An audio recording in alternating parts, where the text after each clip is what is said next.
Hello and welcome hello and welcome to our egregious classes.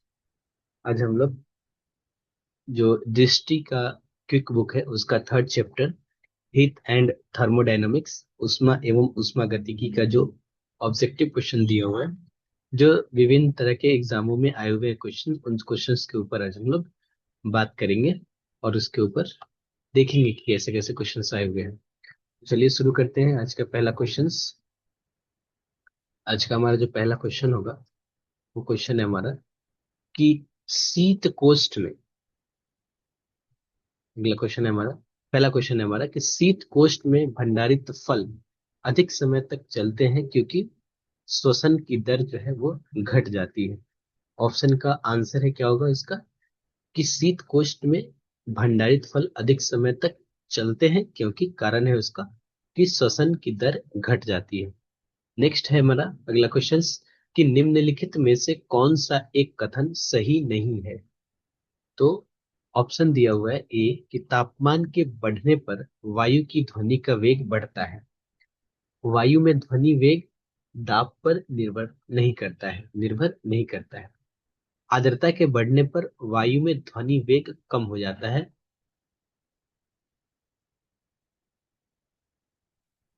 और अगला, आयाम तथा आवृत्ति के परिवर्तन में वायु में ध्वनि वेग प्रभावित नहीं होता है। तो इसमें बोल रहा है कि कौन सा कथन सही नहीं है। तो यहाँ पे हमारा जो आंसर होगा ऑप्शन नंबर सी, आर्द्रता के बढ़ने पर वायु में ध्वनि वेग कम हो जाता है, ऐसा नहीं है।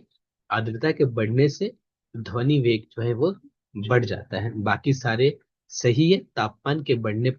वायु तापमान के बढ़ने पर वायु में ध्वनि का वेग बढ़ता है, बिल्कुल। और वायु में ध्वनि वेग दाब पर निर्भर नहीं करता है, बिल्कुल सही है ये। और आयाम तथा आवृत्ति में के परिवर्तन से वायु में ध्वनि वेग प्रभावित नहीं होता है, ये भी सही है। अगला है हमारा कि जब पानी को 0 डिग्री सेल्सियस से 10 डिग्री सेल्सियस तक गर्म किया जाता है तो इसका आयतन, तो वॉल्यूम जो है वो वॉल्यूम ऐसे होता है। 0 डिग्री सेल्सियस से अगर हम बात करें 4 डिग्री सेल्सियस, और 4 डिग्री सेल्सियस से फिर हमारा 10 डिग्री सेल्सियस की बात करें तो 0 डिग्री से सेल्सियस से 4 डिग्री सेल्सियस तक इसका जो वॉल्यूम है, वॉल्यूम के लिए वी ऐसे लिखते हैं, 0 4 10 ऐसे लिख सकते हैं। तो पहले घटता है और उसके बाद तब ये धीरे धीरे बढ़ता है। नेक्स्ट है हमारा कि तांबे के एक टुकड़े को तथा कांच के एक टुकड़े को एक ही तापमान पर गर्म किया गया। उसके बाद स्पर्श करने पर तांबे का टुकड़ा कांच के टुकड़ों की अपेक्षा अधिक गर्म लगता है। ठीक है। अगला कथन है हमारा, कथन ये था, कारण है हमारा कि तांबे का घनत्व कांच के घनत्व से अधिक होता है। ठीक है, जिसका घनत्व जितना ज्यादा होगा वो उतना ही ज्यादा गर्मी महसूस होगा उसको छूने से। तो यहाँ पे बोल रहे हैं कि तांबे का घनत्व कांच के घनत्व से अधिक होता है। ये भी बात सही है, क्योंकि तांबे का घनत्व अगर ज्यादा है और कांच का घनत्व अगर कम है तो ये ज्यादा गर्मी महसूस होगा छूने से और ये कम महसूस होगा। तांबे के एक बड़े टुकड़े को तथा कांच के एक टुकड़े को एक ही तापमान पर गर्म किया जाता है, उसके बाद स्पर्श करने पर तांबे का टुकड़ा कांच के टुकड़े की अपेक्षा अधिक गर्म लगता है। तो कथन भी सही है, कारण भी सही है, लेकिन इसका यही स्पष्टीकरण है ऐसा नहीं है। तो इसलिए इसका आंसर हो जाएगा बी। ए और आर दोनों सही है, यानी कथन और कारण दोनों सही है, परंतु आर ए का सही स्पष्टीकरण नहीं है। नेक्स्ट एग्जाम्पल है हमारा, क्वेश्चन नंबर 5 है कि निम्नलिखित प्रकार के उष्मा इंजनों में से कार्बो कार्बोरेटर का प्रयोग किसमें किया जाता है। तो कार्बोरेटर का प्रयोग जो है वो पेट्रोल इंजन में किया जाता है, तो ऑप्शन सी इसका सही आंसर हो जाएगा। अगला है हमारा कि गर्म करने पर एक अर्धचालक का प्रतिरोध, तो गर्म करने पर अर्धचालक का प्रतिरोध क्या होता है, तो घट जाता है। तो ऑप्शन नंबर बी इसका सही आंसर हो जाएगा। नेक्स्ट हमारा 50 डिग्री सेल्सियस का फ़ारेनहाइट स्केल में उसका वैल्यू कितना होगा। तो फॉर्मूला है कि C/5 is equal to F-32/9। तो बोल रहा है कि 50 डिग्री सेल्सियस, तो सेल्सियस की जगह पे हम 50 डिग्री पुट करेंगे, इज इक्वल टू F-32/9। तो ये हो जाएगा 10, यानी कि 90, और इधर -32, तो ये हो जाएगा +32 = F, यानी F का वैल्यू कितना हो जाएगा 122। इसका आंसर हो जाएगा 122 यानी कि बी। नेक्स्ट है हमारा कि निम्नलिखित में से किससे आग आग को सबसे जल्दी बुझाया जा सकता है। तो उबलता हुआ जल जो होगा वो आग को जल्दी बुझा सकता है। अगला क्वेश्चन है हमारा कि निम्नलिखित में से किसमें ऊष्मा की हानि मुख्य रूप से संवहन के कारण नहीं होती है। तो ऑप्शन है उबलता जल, भूमि और समुद्री मंद पवन, वात्या भट्टी के चारों ओर वायु का परिसंचरण, या फिर बल्ब के तंतु में धारा प्रवाह होने के कारण बल्ब के कांच की सतह का गर्म होना। तो आंसर यही हो जाएगा कि ऊष्मा की हानि संवहन के कारण नहीं होती है, और वो है बल्ब के तंतु में धारा प्रवाह होने के कारण बल्ब के कांच की सतह का गर्म होना। नेक्स्ट है हमारा कि उष्मा का हानि, अगला क्वेश्चन है 10, क्वेश्चन नंबर 10, कि उष्मा का हानि बराबर होता है उष्मा वृद्धि का संबंध निम्नलिखित में से किसे किसी से निरूपित होता है। तो याद रखना है कैलोरी मिति का सिद्धांत से ये निरूपित होता है। नेक्स्ट क्वेश्चन है हमारा कि केल्विन तापमान जिसको कैपिटल टी से और सेल्सियस तापमान जिसको टीसी के बीच सही संबंध निम्नलिखित में से कौन सा है। तो जो केल्विन ताप टेम्परेचर है T = वो सेल्सियस टेम्परेचर टीसी +273.515 डिग्री के बराबर होता है। ध्यान रखना है केल्विन टेम्परेचर जो होता है T = वो सेल्सियस टेम्परेचर में ऐड करने के बाद 273.15 डिग्री, तो हमारा केल्विन टेम्परेचर निकलता है। नेक्स्ट है हमारा 40 डिग्री सेल्सियस का मान फ़ारेनहाइट स्केल पर निकालिए। फिर से यही फॉर्मूला का जब यूज करेंगे, 40 डिग्री सेल्सियस है अपॉन 5 = F - 32/9, तो ये हो जाएगा 72, और +32 फ़ारेनहाइट यानी कि 4, ये 104 फ़ारेनहाइट हो जाएगा हमारा। नेक्स्ट है हमारा कि संवहन द्वारा ऊष्मा का हस्तांतरण हो सकता है गैस एवं द्रव में। नेक्स्ट हमारा माना कि औसत तापमान C डिग्री सेंटीग्रेड और फ़ारेनहाइट F हो, तो C बार और F बार, मतलब सेंटीग्रेड जो सेल्सियस टेम्परेचर है वो C बार बता रहा है, और फ़ारेनहाइट जो बोल रहा है वो F बार बता रहा है। तो यदि C बार और F बार का संबंध, यही जो मैंने फॉर्मूला लिखा था कि C/5 F - 32/9 हो, तो F बार और C बार का संबंध क्या होगा। तो सिमिलर संबंध होगा, सिर्फ F जगह पे F बार और C की जगह पे C बार नोट कर देंगे तो। नेक्स्ट क्वेश्चन है हमारा, अगला क्वेश्चन है कि क्वेश्चन नंबर 15, निम्नलिखित कथनों पर विचार कीजिए। कथन है पहला कि हल्के रंगीन कपड़ों को गर्मी में वरीयता दी जाती है, और अगला कारण है कि हल्के रंग ऊष्मा को कम अवशोषित करते हैं। तो कथन ए भी सही है, आर भी सही है। इसका सही स्पष्टीकरण भी है कि हल्के रंगीन कपड़े गर्मी में वरीयता दी जाती है और ये ऊष्मा को कम अवशोषित करते हैं, इसलिए ऑप्शन ए आंसर होगा इसका, कि ए और आर दोनों सही हैं और आर ए का सही स्पष्टीकरण है। नेक्स्ट हमारा कि नीचे एक एजर्सन और रीजनिंग का कथन दिया हुआ है। कथन है कि ऊंचाई वाले स्थानों में भोजन पकाने के लिए उसमें नमक मिलाया जाता है, ये भी सही बात है। और कारण है कि ऊंचाई वाले स्थानों में तापमान कम होता है। तो तापमान कम होता है ऐसा नहीं है ऊंचाई वाले स्थानों में, ये सही नहीं है। यहाँ पे दाब बढ़ जाता है उसका, तो दाब कम हो जाता है। इसलिए कारण कथन तो सही है, लेकिन एक मिनट, सॉरी सॉरी सॉरी, ऊंचाई वाले स्थानों में तापमान कम होता है ये भी सही है, क्योंकि हम जब हिमालय पे चढ़ते हैं तो वहां पे तापमान बहुत कम हो जाता है। तो ये सही है, कथन सही है, कारण भी सही है, लेकिन इसका स्पष्टीकरण जो इसका व्याख्या है नहीं करता है। इसलिए ए और आर, कथन और कारण दोनों सत्य है, किंतु आर ए की सही व्याख्या नहीं करता है। नेक्स्ट हमारा, जब सीले बिस्कुटों को थोड़ी देर के लिए फ्रिज के अंदर रखा जाता है तो वह कुरकुरे हो जाते हैं, क्योंकि फ्रिज के अंदर जो आर्द्रता है वो कम होती है, इसलिए अतिरिक्त नमी अवशोषित हो जाती है। नेक्स्ट क्वेश्चन है हमारा कि ताप गति का प्रथम नियम सामान्यतः किससे संबंध मामला है? तो ऊर्जा के संरक्षण के नियम के संबंध मामला है। नेक्स्ट हमारा, दो निकायों के बीच ऊष्मा के प्रवाह की दिशा निर्भर करती है, किस पे निर्भर करती है? तो उनके अपने अपने तापमान के ऊपर। नेक्स्ट हमारा, कम तापमान से ज्यादा, ज्यादा तापमान से कम तापमान की तरफ हीट प्रवाहित होती है। अगला है कि उबलते जल द्वारा जल की तुलना में भाप से जलना अधिक कष्टदायक होता है। ऐसा क्यों होता है? तो भाप में जो गुप्त उष्मा होती है, या गुप्त ताप होता है, इसी के कारण जो उबलते हुए जल की तुलना में भाप से जलना अधिक कष्टदायक होता है। नेक्स्ट है हमारा, अगला क्वेश्चन है कि निम्न में से किस में संवहन होता है? तो केवल द्रव और गैसों में संवहन होता है।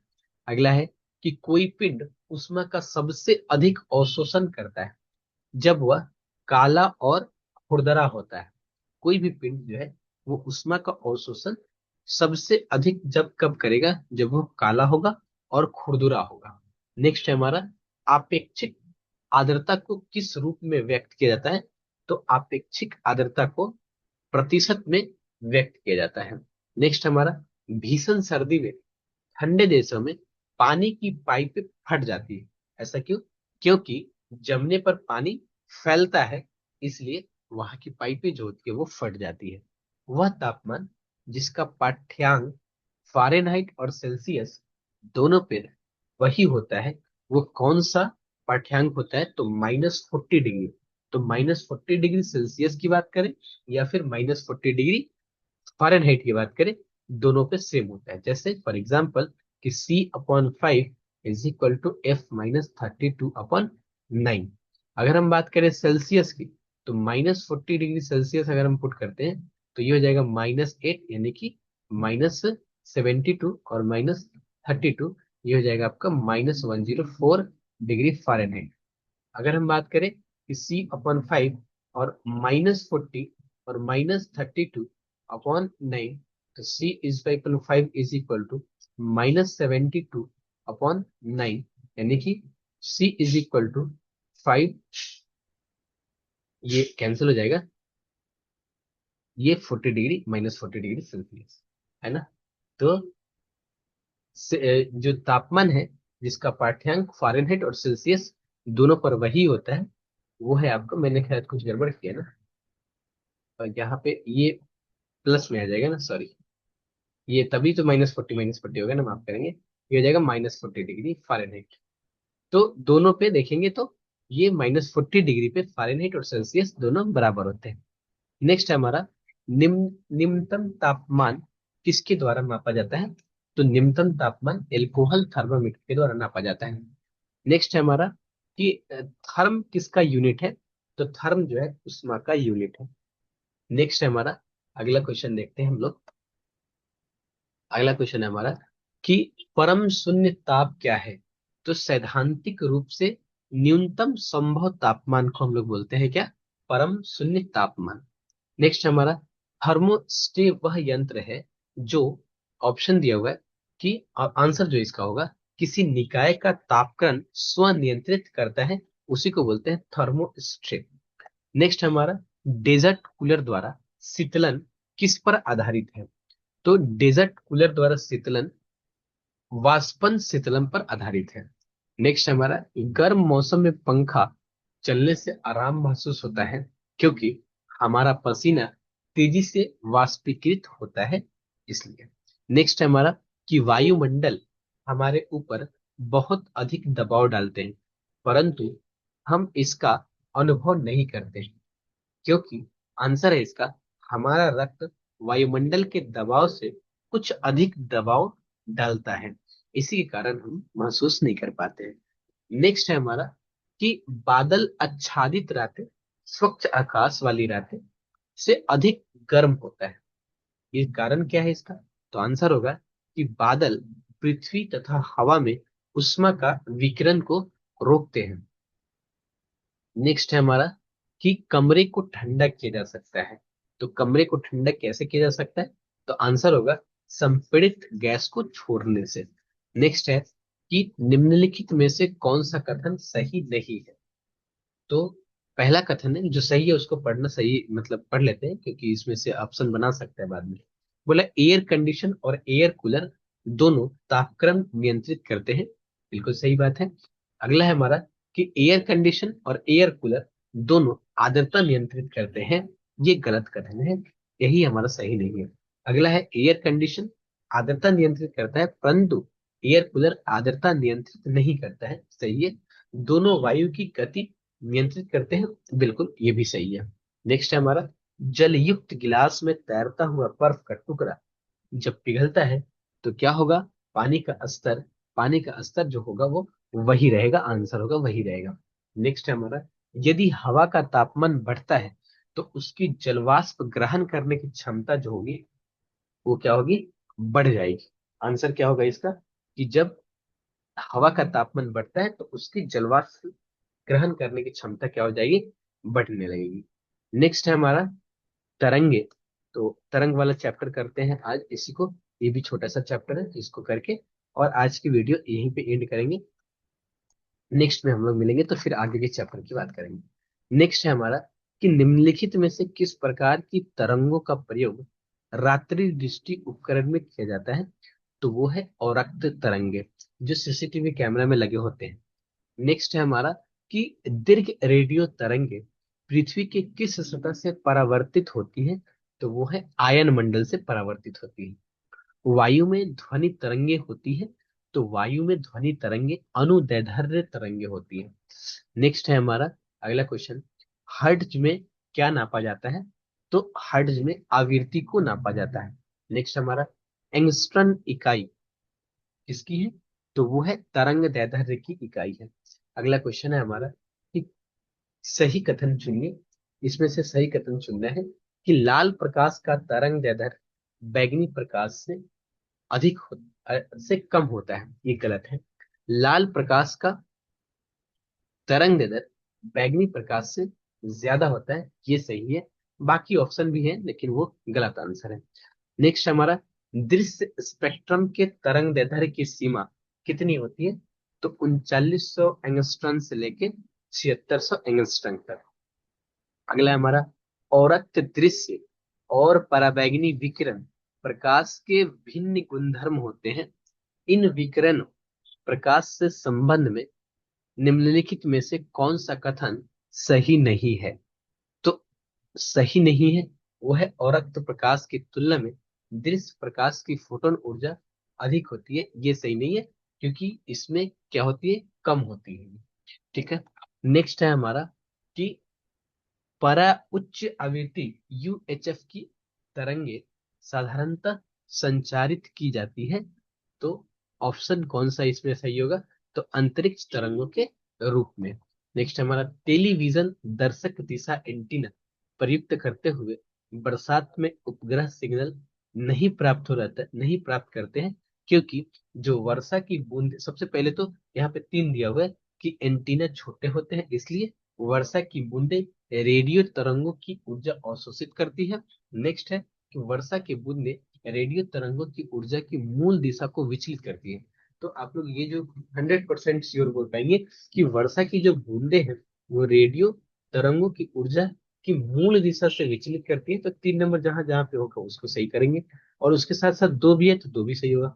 1 नंबर देखना, एंटीना छोटे होते हैं इसका कोई मतलब ही नहीं बनता है, इसलिए इसका आंसर हो जाएगा ऑप्शन नंबर सी की 2 और 3। निम्नलिखित में से कौन सी यांत्रिक तरंगे हैं?